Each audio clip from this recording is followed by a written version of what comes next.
Bonjour. Semaine particulièrement chargée avec une actualité calédonienne bien en pointe.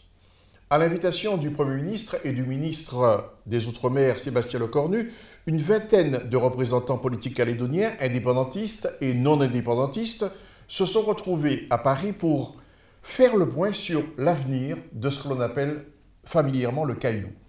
Des personnalités économiques et de la société civile ont accompagné les différents représentants, les différents courants politiques, parmi lesquels les membres de la CPME, du MEDEF, de la CCI, de la Fédération des industries calédoniennes. Le président de la République, Emmanuel Macron, a clôturé en personne cette semaine calédonienne en recevant une délégation comprenant Jacques Lallier, Roch Wamitan, Daniel Goa, Sonia Baquès, Thierry Santa, Pierre Dunoyer et Philippe Gomez. Outre-mer 360 a, tout au long de ces derniers jours, suivi cette actualité et a souligné les temps forts de ces échanges en recevant les principaux acteurs de cette séquence parisienne, dont les premières conclusions sont la date du prochain référendum. Avec nous sur ce plateau, en ce moment, M. Roch Wamitan, bonjour. Bonjour. Plaisir de vous recevoir ici à Paris. Vous êtes président du Congrès de la Nouvelle-Calédonie, inutile de vous présenter. Le Congrès de la Nouvelle-Calédonie, c'est quand même la première institution législative du pays. Vous êtes la figure historique marquante du FLNKS. Pour vous interroger avec moi, Tenaï Fahatou. Monsieur Wamitan, bonjour. Vous êtes l'actuel président du Congrès calédonien. Vous l'avez déjà été par ailleurs en 2011, en 2012 et en 2014. On l'a dit, vous êtes une figure de l'Union calédonienne et du FLNKS. Vous avez d'ailleurs été signataire de l'accord de Nouméa en 1998. Et je précise aussi que vous êtes une figure coutumière puisque chef et président du Conseil de la tribu de Saint-Louis. C'est bien cela. C'est ça, oui. Même si on ne vous fait pas la coutume ce matin, le cœur y est, mais vous êtes vraiment... Est-ce que vous considérez comme le successeur de Jean-Marie Tjibaou, par exemple? Non, pas forcément. Non, pas forcément, puisque nous sommes plusieurs à avoir assumer cet héritage lourd, hein, parce que nos responsables sont partis dans des circonstances tragiques, comme vous savez. Hein, et nous étions à l'époque jeunes et nous avons su prendre les rênes en main, la destinée du FLNKS, avec M. Paul Néoutine, d'ailleurs, qui est signataire aussi de l'accord de Nouméa et président de la province Nord. Voilà. Monsieur le Président, merci d'être avec nous.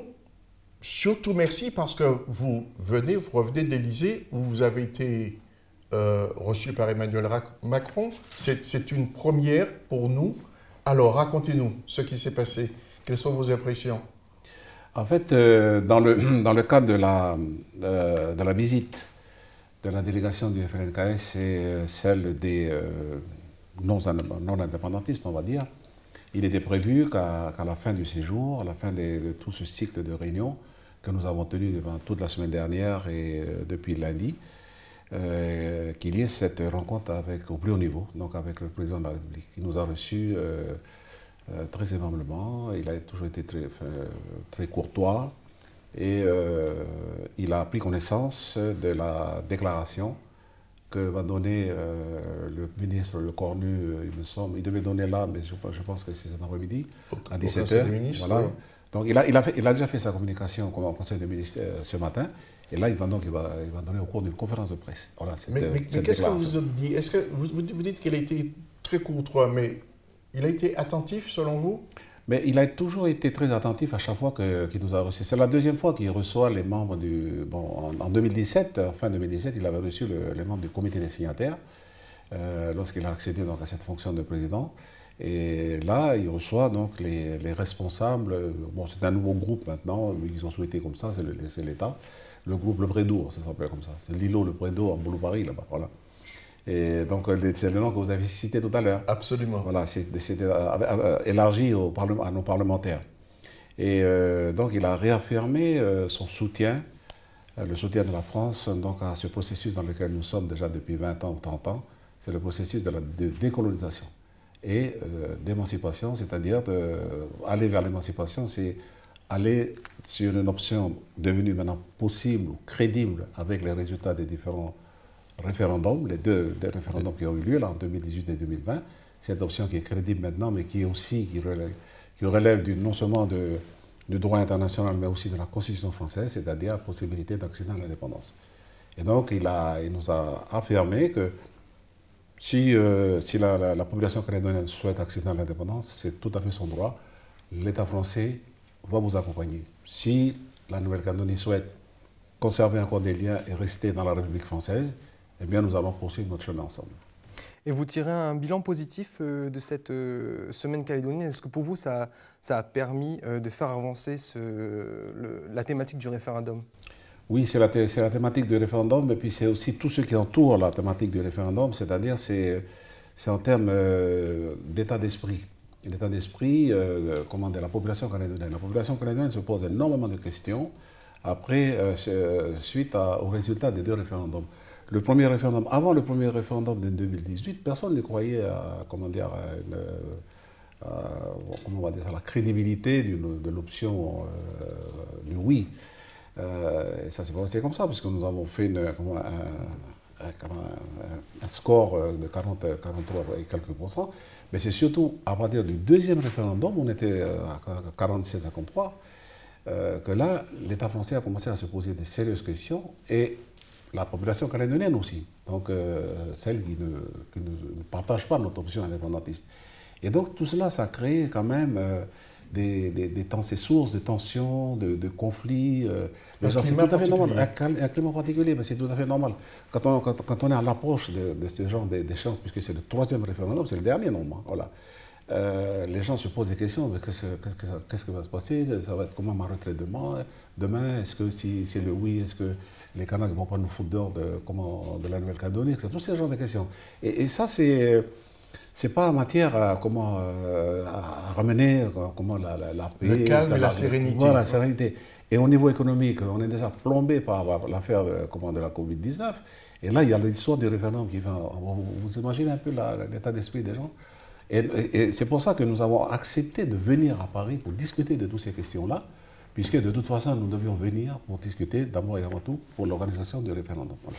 Alors, vous parlez de l'organisation du référendum. Justement, il semblerait qu'une date a été arrêtée, a été actée. Elle va être annoncée. Est-ce que vous pouvez... Oui, cette date-là qui a été proposée par l'État, parce que c'est nous qui avons la compétence pour déclencher le référendum. Après, c'est l'État qui prend la main pour l'organiser et ensuite fixer la date. Donc nous n'étions pas sur cette date de 2021, tout simplement parce que nous avons souhaité que le déroulé de l'accord aille jusqu'au bout. Et aller jusqu'au bout, c'est 2018, 2020, 2022. Donc nous avons plutôt défendu l'option 2022. Or, ce qui s'est passé, c'est que ça pouvait poser problème par un télescopage de la campagne du référendum avec la campagne présidentielle ici. Certains d'entre nous, d'ailleurs, avaient déjà dit qu'il vaut mieux l'organiser en 2021. Mais nous, au niveau de l'Union calédonienne, on avait dit non, il faut quand même laisser aller jusqu'en 2022 et l'organiser en 2022. Et finalement, donc, il y a eu des discussions. Nous sommes venus ici, nous avons débattu, nous avons argumenté pour que ce soit en 2022 et non pas en 2021. Après, c'est l'État qui tranche. Il a tranché, donc ça va être confirmé, je pense, au niveau de l'opinion publique, mais ce sera le 12 décembre 2021. D'accord. Et est-ce que... alors, c'est un jeu d'équilibriste que l'État fait. Il faut aussi vous donner satisfaction. Qu'est-ce que vous avez eu en échange entre guillemets, en échange de ce référendum rapproché? Alors, c'est la période de transition. Alors, nous avons donc obtenu, dans les discussions que nous avons eues tout au long de la semaine passée, une période de transition. C'est-à-dire qu'un référendum, comme on dit, un référendum binaire, on ne sait pas trop qu'est-ce qu'il va donner comme résultat. Si le mouvement indépendantiste va continuer donc à progresser, il est sur ce chemin-là, en tout cas on l'espère, mais le problème c'est qu'on sera 50-50, pratiquement 50-50. Voilà. Donc après, qu'est-ce qui va se passer au lendemain? Est-ce qu'une partie donc, va accepter de gagner et l'autre accepter de perdre? Il y aura un vainqueur, un vaincu, avec toutes les possibilités. C'est jamais très bon. C'est jamais très bon. Alors donc, ce qu'on s'est dit, c'est que de toute façon, il fallait passer le troisième référendum parce que c'est prévu dans l'accord. Alors, faisons le troisième référendum, qui, comme on dit, il l'appelle comme ça. comment dire, un référendum binaire, comme si le référendum n'est pas binaire d'office, enfin de nature, quoi. Mais bon, c'est comme ça que nos opposants disent référendum binaire, c'est trop radical, etc. etc. Voilà. Donc on fait ce troisième référendum, et à l'issue du référendum, le 13 décembre, commence une période de transition. Une période de transition qui va durer 2 ans. Et nous, ça correspond à notre, comment dire, à notre projet, puisqu'en cas de oui, on a demandé aussi de rentrer dans une période de transition durant laquelle l'État français doit, je dis doit, on dit doit, c'est parce que c'est ses devoirs et ses obligations en vertu de la charte de décolonisation des Nations Unies. Donc il doit accompagner le nouvel État à se mettre en place. Voilà. Donc nous avons obtenu donc, cette période de transition de 2 ans, et à l'issue, donc il y aura une consultation. Alors, pendant cette période de 2 ans, qui va commencer, donc les travaux vont commencer dès le 13 décembre, les travaux concernant les mesures de rééquilibrage, parce que le rééquilibrage de la Nouvelle-Calédonie n'est pas terminé, bon, pour X raisons, voilà, on ne va pas revenir sur l'histoire, mais l'État est prêt donc à mettre, apporter son soutien technique, financier, etc., pour notamment lancer un plan, de mettre en place un plan de relance pour combattre les inégalités sociales. Parce que le Premier ministre nous a dit que lui, en tant que Premier ministre, il trouve inacceptable de lâcher comme ça un pays qui pourrait faire donc, voilà, partir, être indépendant sans accompagnement, avec un tel passif. Héritage passif. Donc c'est tout juste pas possible. Donc il faut l'accompagner. Prendre un plan de relance pour combattre les inégalités, un plan de relance de mesures économiques, notamment toutes les réformes fiscales, le modèle économique, le nickel, etc., etc. Ça, c'est une chose. Formation des cadres, notamment pour l'exercice des compétences régaliennes. Voilà, pour la formation des magistrats, des avocats, etc. Voilà. Les policiers, les commissaires de police, etc. Et, parallèlement, donc l'autre élément, c'est de préparer le futur statut. Voilà, un futur statut qui devrait, en principe, donc, épouser le résultat du référendum du 12 décembre. Voilà. Si c'est le oui, eh ben c'est la préparation du projet de constitution du nouvel État. Si c'est non, c'est le projet de statut d'une autonomie pleinement achevée. C'est-à-dire qu'on sera autonome, mais au-delà de ce que nous avons connu depuis 20 ans, c'est-à-dire l'accord de Nouméa. Et ensuite, tout cela sera soumis au référendum. Enfin, on n'a pas voulu parler d'un 4e référendum parce que les gens vont encore dire mais encore des référendums. Encore des référendums. On va dire une consultation. Donc le peuple calédonien donc, sera consulté sur son avis. Sur un projet. Sur un projet. Certains vont appeler ça référendum de projet.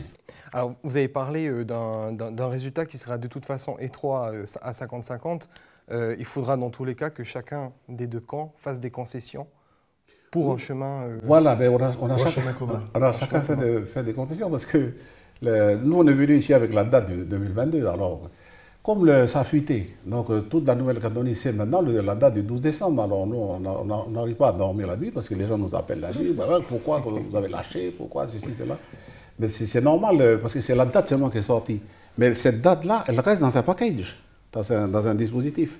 Et donc, c'est ce dispositif-là qui vous expliquer, mais on est obligé d'attendre la communication officielle de l'État, puisque l'État va donner sa position. Et c'est la position de l'État, ce n'est pas notre position, c'est la position de l'État. D'accord, alors vous avez parlé de coups de fil venant de Nouvelle-Calédonie. Est-ce que vos partenaires de l'UNI vous ont contacté? Est-ce que vous regrettez qu'ils n'aient pas été là En tout cas, on regrette qu'ils ne sont pas pu se déplacer avec nous pour diverses raisons, mais je peux comprendre les raisons qui les animent. Hein. Pour n'avoir pas répondu à l'invitation du Premier ministre. Nous, au niveau de l'Union calédonienne, on a toujours respecté les invitations qui sont formulées par les personnages au plus haut niveau de l'État. Donc, c'est le Premier ministre, à la demande du Président de la République, on ne pouvait pas refuser ça. D'autant plus qu'il fallait de toute façon venir à Paris pour discuter de tout ça. Donc, nous, on est venus, UNI n'est pas venu. Ils ont dit maintenant qu'ils vont venir en juillet. Bon, ils vont être reçus en juillet, mais ils ne vont pas pouvoir bénéficier de tout l'apport en termes d'information que vous avez eu, vous avez bénéficié. Ah non, c'était vraiment, on peut vraiment, féliciter, remercier l'État, le gouvernement français d'avoir pu nous informer à ce point-là sur les conséquences du oui et sur les conséquences du non. Ça a été clair, Nous avons même eu des rencontres au plus haut niveau avec le général Lecointre, donc le chef d'état-major des armées, par rapport à une question que nous nous sommes toujours posée, que nous avons posée aux différents comités signataires. Mais finalement, quel est l'intérêt de la France à rester dans le Pacifique en termes de géopolitique? Donc il nous a expliqué ça de H jusqu'à Z. Et ça a duré combien de temps? De plus d'une heure et demie. Hein. On a discuté avec le général Lecointre et son adjoint, l'amiral Petit. Et ça a été complété par une rencontre au plus haut niveau aussi avec M. Le Drian, Affaires étrangères. Et donc là, maintenant, nous sommes parfaitement au courant de qu'est-ce que c'est l'axe Indo-Pacifique dont parle M. Macron depuis pratiquement son élection. Donc il nous fallait tout ça, il nous fallait engranger toutes ces informations-là pour pouvoir retourner à Nouméa, pour ensuite caler donc, les éléments de notre campagne électorale aussi. Parce qu'avec tout ça, nous allons partir à la campagne électorale. Voilà. Est-ce qu'on peut dire, merci Tenaï, tu veux ajouter je te laisse, quelque chose? Non, je te laisse la parole. Est-ce qu'on peut dire quand même que la stratégie de Sébastien Lecornu a été très bonne, c'est-à-dire sortir du côté binaire très français, droite-gauche, indépendantiste, loyaliste? Est-ce que sortir de ce cadre binaire, ça n'a pas été une bonne chose, en ouvrant un petit peu la discussion? Ben, de toute façon, il fallait... il a pris des risques, mais... Il a pris des risques. Et nous avec aussi, on a pris des risques de sortir de ce cadre-là. De ce cadre oui-non, parce que le oui-non a fait plombe l'ambiance actuellement en Calédonie. Et tout le monde se précipite d'aller, il faut régler ce référendum. Si on pouvait faire le référendum demain, allons-y. Alors que nous, on a dit non, il faut préparer le troisième référendum. Après, les gens se battent là-dessus et puis ils se posent des tas de questions, comme je disais tout à l'heure. Donc en fait, la stratégie du gouvernement, portée par le Cornu, voilà, oui. C'était de dire, bon, venez, nous allons discuter et nous allons voir quel type de réponse nous pouvons ensemble apporter, vraiment à minima, à la population calédonienne à partir du jour d'après, du référendum. Que ce soit dans le cas du oui, que ce soit dans le cas du non. Si vous voulez, on s'est projeté en fait. Alors je ne sais pas, c'était un thème qu'on avait longuement discuté hier, donc quand on a étudié le papier, là, leur document. Je ne sais pas si vraiment si vous retenez le terme projeté, mais c'est un petit peu ça. Donc on arrive et puis dit, maintenant, nous sommes des responsables politiques, il faut anticiper sur ce qui se passe, il faut penser à nos populations, et puis comment il faut les rassurer, donc projetons-nous au-delà du oui et du non, et c'est ce dispositif-là, c'est ce sorte de package-là qui va être proposé, qui va être présenté à la presse cet après-midi par M. Lecornu. Pour résumer, M. le Président, ce que vous venez de nous dire est très important, c'est-à-dire que pour la première fois, on est sorti du binaire, pour la première fois, on a eu des explications, jusque-y compris géostratégiques, parce que quand le président Macron parle d'axe Indo-Pacifique, ça ne parle pas. En faisant venir des militaires et des représentants de stratégie militaire, vous savez où vous allez. Et tout ça ne vous effraie pas? Non. Non, parce qu'en fait, comment dire, il faut l'avoir, comment dire, parce que... Vécu, regarder, oui, il faut l'avoir vécu, regarder, imaginer, parce qu'après, on se fait des films dans la tête. Oui. Voilà, par rapport à ce que veut la France, pourquoi ça présente dans le Pacifique, etc. Donc il a expliqué... Qu'est-ce qui est caché? Il a expliqué, ouais, puis c'est... le non-dit. Ils sont en train de cacher, il y a des non-dits derrière ceux qui ne disent pas, quoi. Voilà. Donc, ou ceux qui disent, il faut aller essayer d'interpréter ça. Et là, du coup, il nous a expliqué avec une grande carte au mur, l'amiral nous a expliqué tout ça, avec les différentes zones. C'est clair. Oui, non, c'est clair. Voilà, oui. Le choix avec pédagogique. la zone Asie-Pacifique, avec la zone de l'océan Indien, le Moyen-Orient, voilà, l'Afrique et tout. Donc, ce que veut la France, donc, comme puissance, comme ils appellent, comme puissance d'équilibre. Et donc, on a demandé confirmation, c'est moi qui avais posé la question au général. Le général, vous êtes bien dans la continuité de la stratégie gaullienne. Il a dit c'est exactement ça, on n'a pas changé. À propos de continuité de la stratégie gaullienne, on avait commencé en parlant de Jean-Marie Tjibaou. Vous estimez que de façon globale, tout le monde assume cet héritage. Vous le premier. Oui, l'héritage de Jean-Marie. De Jean-Marie. Oui, il y avait pas de problème. Moi j'ai connu l'accord de Matignon.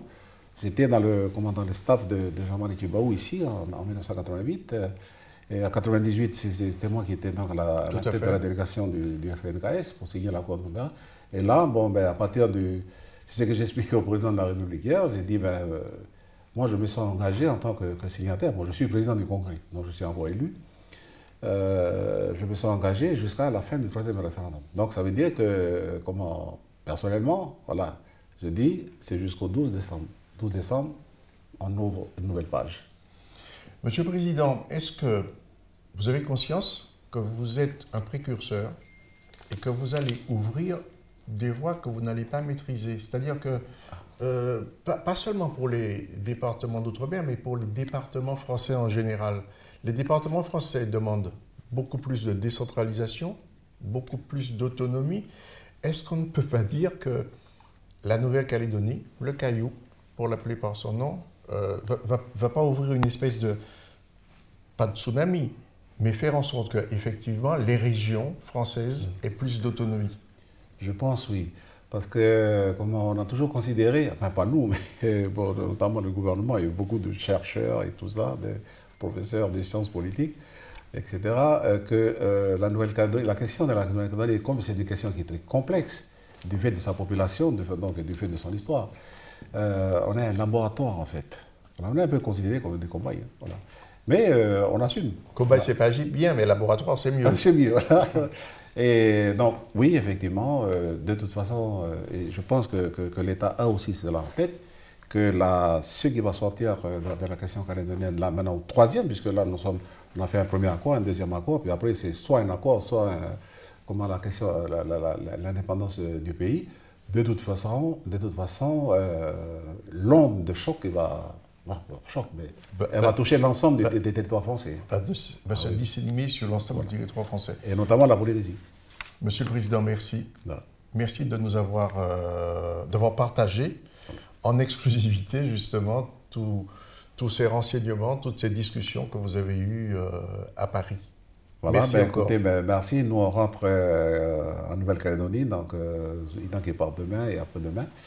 Et c'est pour justement aller expliquer. On va commencer notre travail de pédagogue pour expliquer ce que nous avons fait pendant c'est pratiquement 2 semaines de travail. Monsieur le Président, je ne veux pas être irrévérencieux, mais allez, vous nous cachez quelque chose. Je suis certain que vous avez vu d'autres personnes que le Président de la République, que le Premier ministre et Sébastien Lecornu. Au niveau d'autres États, par exemple? Oui, on a des réunions avec l'Australie. Parce que l'Australie fait partie de l'Axe. Oui. Voilà, donc, c'est cet après-midi, donc j'ai un rendez-vous avec Madame l'ambassadrice d'Australie. Certains d'entre nous vont aussi voir les pays qui font partie de l'Axe, là. Voilà, puisqu'on a un Indo-Pacifique, donc ils vont faire le tour.